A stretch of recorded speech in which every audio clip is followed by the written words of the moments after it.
Okay, I'm going to try to do this in one video, but it might actually end up being two. So the title of this is Louie Share Kim, Paper Son. So this right here is his name, Louie Share Kim, and this is a picture of him at age 14. Then here it says Louie Share Jung, paper father to Share Kim. So basically what it's trying to show here is that on paper, not in real life, but on that fake piece of paper that he had, it said that this guy right here was his father. And so our story is mostly about Louie Share Kim and his journey to the United States. 14-year-old Louie Share Kim arrived at the Angel Island immigration station from Guangdong province in China in 1916.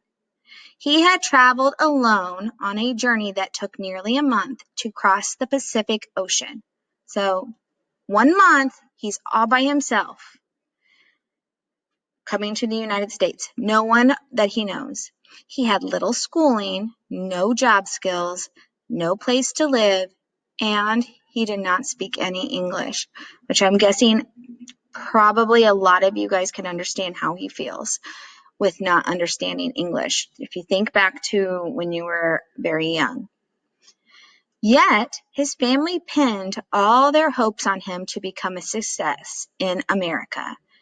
His father made sure he even looked American in his passport photograph by making him wear a suit and tie.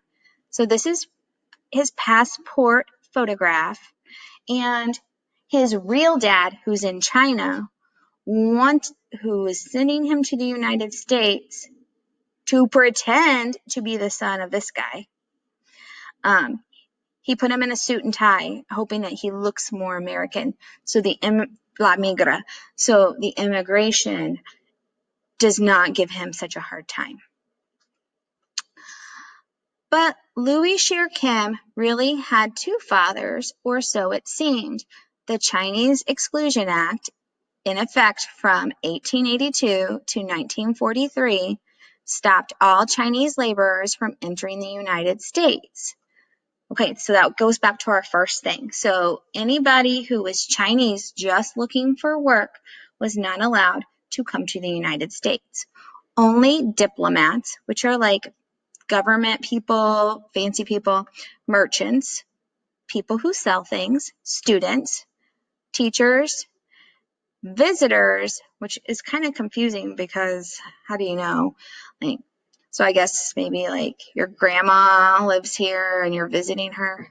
I honestly don't know. And those claiming U.S. citizenship were able to enter from China. To get around the law, many immigrants from China claimed to be related to a merchant or a U.S. citizen on paper only. And again, this is where it's like that. Remember, no computers. There's no way of tracking other than piece of paper. They'd have a piece of paper. They would write that kid's name on there and write the dad down, even though they weren't really a father and a son. And that's how they got him to the United States. This picture is a picture of the Angel Island immigration station, or it says what it might have looked like. So I don't know what it really looks like now. We'll find out. Okay, paragraph 3. Share Kim, which is the 14-year-old, became a paper son of Louie Share Jung in America. Share Jung was a U.S. citizen born in San Francisco who frequently traveled to China. Share Kim's father made arrangements to have Share Jung claim Share Kim as his son. In the village where the two families lived only 2 houses away from each other, everyone was related. Share Jung had known Share Kim since birth. Okay, this is hard to understand. Share Jung, he is actually a U.S. citizen. He goes back to China, back to where he grew up. He sees his old neighbor, who is Sher Kim's dad. They only live 2 houses away, and he's known this little boy since he was born. And he says, do you want him to come to the United States to have a better life? And the parents are like, yes, please. The good thing about this is that they already knew each other a little bit. So at Angel Island, officials detained, which means held them back, they couldn't leave, Sher Kim, which is the little boy. They interrogated him, which means questioned him, and Sher Jung. They asked question after question about their family history and their answer and their village's layout. Once satisfied with the answers, Sher Kim was allowed entry to America. He received his certificate of identity, which stated he was admitted as a son of a native, which is kind of like a birth certificate saying, you weren't born here, but we are proving that you are, that your dad is an American. And so let me tell you a little bit more about this question after question type of thing. We talked about back here where they had like a book that with questions and answers. So what would happen is like he would write down like where the church was in the town or where the store was. And then they would ask that guy, hey, where is the store in your town?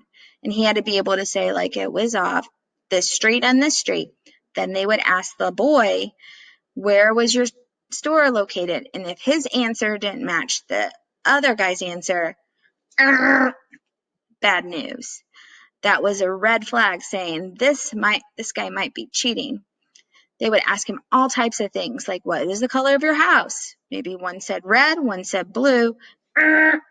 Yeah, not good. All right, so let me read a little bit more. This picture we'll get back to. So actually, I'm going to stop the video here because this is where it ends for his childhood. This is the end of talking about Sher Kim being a paper son in his childhood. The next video we'll talk about him being an adult in the United States.